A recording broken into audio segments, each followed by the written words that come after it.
आज मैं बात करने वाला हूँ एक ऐसे टॉपिक पे जो सालों से आता जा रहा है, लेकिन लोग उसे अच्छे से इग्नोर कर देते हैं और ज़्यादा उस पर ध्यान नहीं देते हैं। और वो हर ड्रामे के अंदर कहीं ना कहीं होता ही होता है, और वो है टॉक्सिक मैस्कुलिनिटी। क्या आपने नोटिस किया है कि काफ़ी पाकिस्तानी ड्रामास के अंदर मेल लीड्स को एग्रेसिव, कंट्रोलिंग या मैनिपुलेटिव बिहेवियर को ट्रू लव या हीरोइज्म के नाम पर रोमांटिसाइज किया जाता है।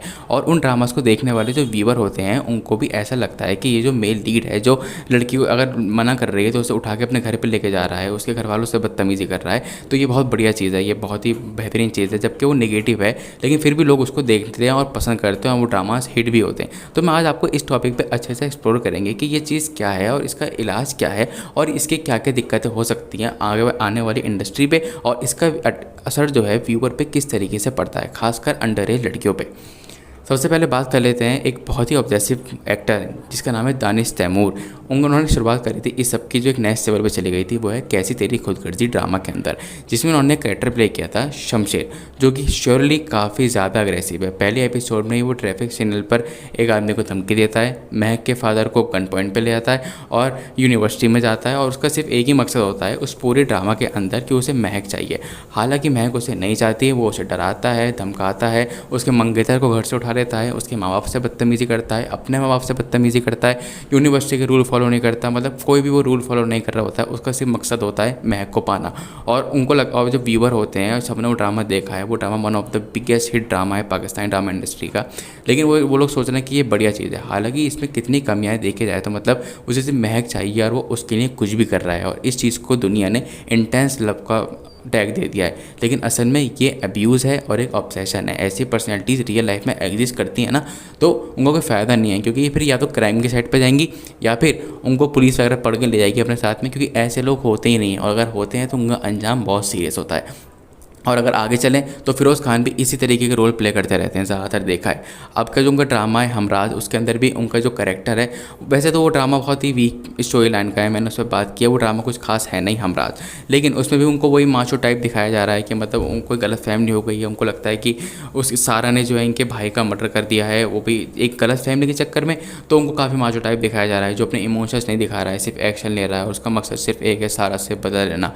और हालांकि इसको भी लोग माचो टाइप समझते हैं, और फिरोज़ खान की तो फैन फॉलोइंग इस चीज़ में बहुत ज़्यादा है, क्योंकि फिरोज़ खान ने ऐसे कैरेक्टर्स बहुत प्ले किए हैं। जैसे कि इश्क किया में उन्होंने हमजा कैरेक्टर प्ले किया था, उसमें वो कैरेक्टर भी काफ़ी ज़्यादा पॉजेसिव था अपने लव को लेके, और मैनिपुलेटिव भी था। जब हमजा को पता लगता है कि अब उसकी शादी जो है उस लड़की से नहीं होगी जिसको वो चाहता है, तो वो उसकी बहन के साथ में बहुत ज़्यादा चीज़ें उल्टी सीधी कर देता है। मतलब कि जब उसकी शादी रोमांसा से हो जाती है और जो जिसको वो चाहता था उससे नहीं होती है, प्लेड बाय रमशा खान, तो बस वो उसे परेशान करता रहता है पूरे ड्रामा के अंदर। उसको वो ब्लैकमेल करता रहता है, तुम्हारे फ़ोटो दिखा दूंगा, तुम्हारा ये कर दूंगा, तुम्हारी चैट्स पढ़वा दूंगा और तुम्हारी ज़िंदगी को बर्बाद कर दूंगा।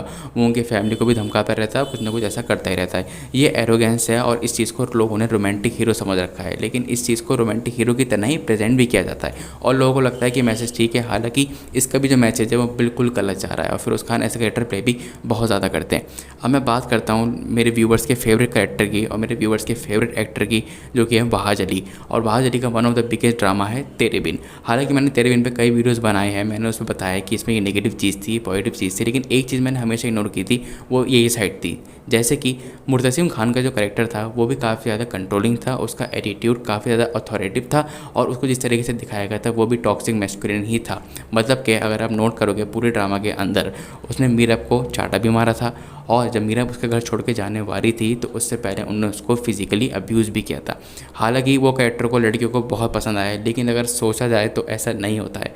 कोई एक ठीक ठाक लड़का, अच्छा घराने का लड़का किसी लड़की को चाटे नहीं मारता और ऐसा कुछ भी नहीं करता। हालांकि वो ड्रामा बहुत चल रहा था, और हो सकता है मेरे व्यूवर कहेंगे भाई तो क्या बना रहा है ये, लेकिन सोचने वाली बात यह है कि चाटा मारना और फिजिकली अब्यूज़ करना बगैर किसी कंसर्न के, ये कोई ठीक चीज़ तो है जिसको दिखाया जाए, जिसको रोमांटिसाइज किया जाए, लेकिन लोगों को पसंद आता है। लेकिन जो अब खैर एक ड्रामा है, लेकिन फिर भी सोचने वाली बात है कि ये चीज़ भी दिखानी नहीं चाहिए, क्योंकि इसका असर गलत जाता है ऑडियंस पे कहीं ना कहीं।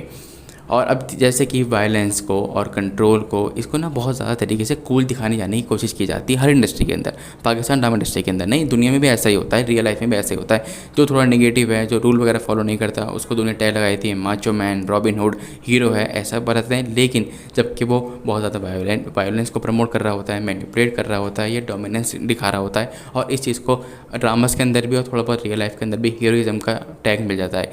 इसको ना एक लव की तरह दिखाया जाता है, जो कि सोसाइटी में ये सोच प्रमोट करता है कि ऐसा बिहेवियर नॉर्मल है। हालांकि ऐसा बिहेवियर बिल्कुल भी नॉर्मल नहीं है। ये जो चीज़ दिखाई जा रही है ये बिल्कुल भी ठीक नहीं है। इसका जो असर है वो गलत जा रहा है कि मतलब आज के टाइम पे कोई भी लड़का रिएक्शन चाहता ही नहीं है। अभी एक केस हुआ है पाकिस्तान के अंदर ही हुआ है, हो सकता है आप में से बहुत सारों ने देखा भी हो। एक टिकटॉकर लड़की जो महज 17 साल की थी बेचारी, उसके पीछे एक 22 साल का लड़का पड़ता है और वो उसे पसंद नहीं करती बिल्कुल भी, वो वन साइडेड लवर था। तो उसके घर पे जाता है और उसके घर पे उसको 2 गोली मार देता है और वो बेचारी बच्ची की डेथ हो जाती है लिटरली। अब मैं ये नहीं बोल रहा कि उन्हें ड्रामा देख के ऐसा करा होगा, लेकिन ऐसे जो लड़के होते हैं जिनको ना ही पसंद नहीं होती, वो लड़कियों को ऐसा समझते हैं जैसे कोई ऑब्जेक्ट है, मतलब वो कोई इंसान नहीं है, मतलब वो अगर ये मेरी नहीं तो वो किसी और की भी नहीं। तो ऐसा वाला एटीट्यूड होता है। और उस आदमी का भी कुछ ऐसा ही था, उसने बेचारी की ज़िंदगी ख़त्म कर दी। और उसके माँ को देख के यार मेरे को रोना आ गया था लिटरली, उस लड़की की माँ को देख के। अब वो बच्ची तो जा चुकी है दुनिया में, और ऐसे ना जाने कितने रिलेशनशिप होंगे, इतने ज़्यादा टॉक्सिक होंगे जिसमें ये सब होता होगा कि लड़का डोमिनेंट ही होता होगा, उसको पसंद नहीं होता होगा कि उसकी जो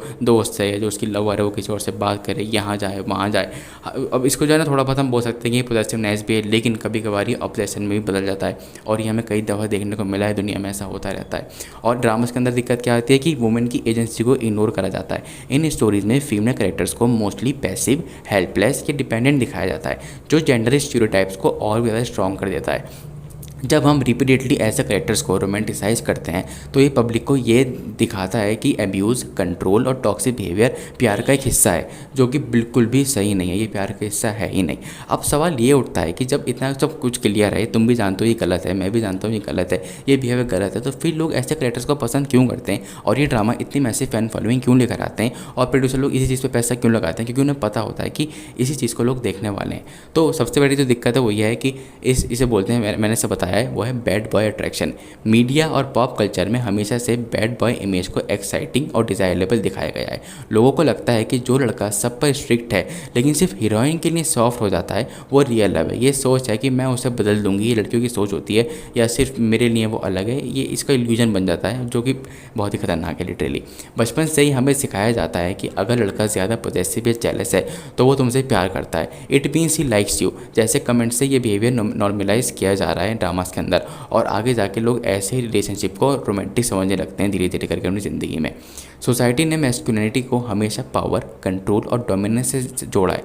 ड्रामाज में जब ऐसे में लीड्स दिखते हैं तो लोग उन्हें एडमायर करते हैं, उनको लगता है ये मैं ही हूँ। कोई लड़का देख रहा हो तो उसको लगता है कि यार ये मैं ही हूँ, क्योंकि कैरेक्टर जो है स्ट्रॉन्ग है, लीडर है, इसको इस तरीके से दिखाया जाता है। इवन जब उनका बिहेवियर जो है बहुत ज़्यादा टॉक्सिक होता है। जब बार बार टीवी, फिल्म्स और नॉवेल्स पे ऐसे कैरेक्टर्स को हीरो बना दिया जाता है तो ऑडियंस भी उन्हें पसंद करने लगती है। जेलेसी, पॉजेसिवनेस या अग्रेशन को पैशन और इंटेंस लव की तरह दिखाया जाता है। इसी लोग कंफ्यूज हो जाते हैं कि हेल्थी रिलेशनशिप का मतलब डिटेल में क्या होता है। काफ़ी लोगों के पास हेल्थी रिलेशनशिप के एग्जांपल्स नहीं होते, तो वो वही सीखते हैं जो मीडिया दिखाती है या वो जो कंटेंट वो कंज्यूम कर रहे होते हैं। और ऐसा है जो कंटेंट है वो पाकिस्तान ड्रामा इंडस्ट्री के अंदर और बाकी इंडस्ट्रीज़ के अंदर भरा हुआ है। मैं आपको प्रॉब्लम्स गिना दी है काफ़ी सारी और वजह भी बता दी है सब ऐसा क्यों होता है। तो अब हमारी रिस्पॉन्सिबिलिटी क्या बनती है और मेकर की रिस्पॉन्सिबिलिटी क्या बनती है, इसका इलाज क्या है? ड्रामाज और फिल्म बनाने वालों को समझना होगा कि उनकी कहानियों का सोसाइटी पर डायरेक्ट इम्पैक्ट पड़ता है। जो बात है वो है, उन्हें ऐसे मेज कैरेक्टर्स दिखाने चाहिए जो स्ट्रॉन्ग तो हों लेकिन रिस्पेक्टफुल, इमोशनली इंटेलिजेंट और केयरिंग भी हों। नेगेटिव बिहेवियर को हीरोइज्म की तरह दिखाना बंद करना होगा। जितना आप हेल्दी, इक्वल और रिस्पेक्टफुल रिलेशनशिप दिखाएंगे उतना ही ऑडियंस को समझ आएगा कि असली प्यार होता क्या है। जेलिसी, पॉजेसिवनेस या वायलेंस को लव का साइन मत दिखाइए, बल्कि ट्रस्ट, कम्युनिकेशन और रिस्पेक्ट को प्रमोट करना चाहिए ड्रामा इंडस्ट्री के अंदर। ऑडियंस को थोड़ा एजुकेट होने की भी ज़रूरत है। जो अंडर एज लड़कियाँ हैं, 15-16 साल की लड़कियाँ हैं, जो ऐसे लोगों को लगता है, मतलब ऐसे जो कैरेक्टर देखते हैं वो ड्रामास के अंदर, उनको लगता है कि यही है। तो असल में इसका दिक्कत क्या होती है कि उनको ना फिर ऐसे लड़के की तरफ अट्रैक्शन होती है। और हालांकि ऐसे जो लड़के होते हैं वो खतरनाक होते हैं, क्योंकि उनको ना सुनना पसंद नहीं होता है, वो ऑब्सेस्ड हो जाते हैं फिर किसी भी चीज़ को लेके। तो वो जो लड़की अगर वो ऐसे रिलेशनशिप में आ जाती है तो वो उसकी लाइफ को भी खतरा दे देगी और उसके मेंटल हेल्थ की भी ऐसी तैसी हो सकती है अगर वो ऐसे आदमी के साथ में रिलेशनशिप में आ जाती है तो। और हमें थोड़ा बहुत कन्वर्सेशन स्टार्ट करनी चाहिए, क्योंकि दानिश तैमूर का एक और ड्रामा जो मन मस्त मलंग है, उसके अंदर भी कुछ ऐसी चीज़ें दिखाई जा रही हैं जो लिटरली फैमिली के साथ नहीं दिखाई जा सकती।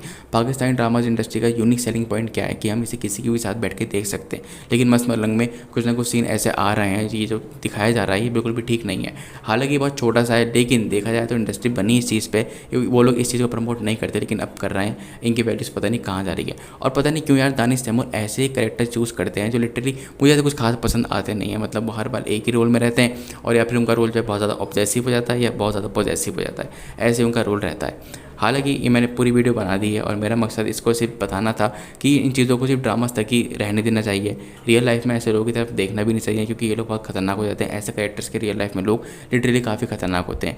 किसी भी रिलेशनशिप के लिए, फैमिली के लिए, मॉरल वैल्यूज़ के लिए और सोसाइटी के लिए ये लोग सही नहीं होते हैं। तो वीडियो बनाने का मकसद सिर्फ यही था कि ओके ठीक है, बढ़िया है, कैरेक्टर देखा, ड्रामा देखा, बढ़िया लगा, लेकिन रियल लाइफ में ऐसे की तलाश करने की कोई भी ज़रूरत नहीं है।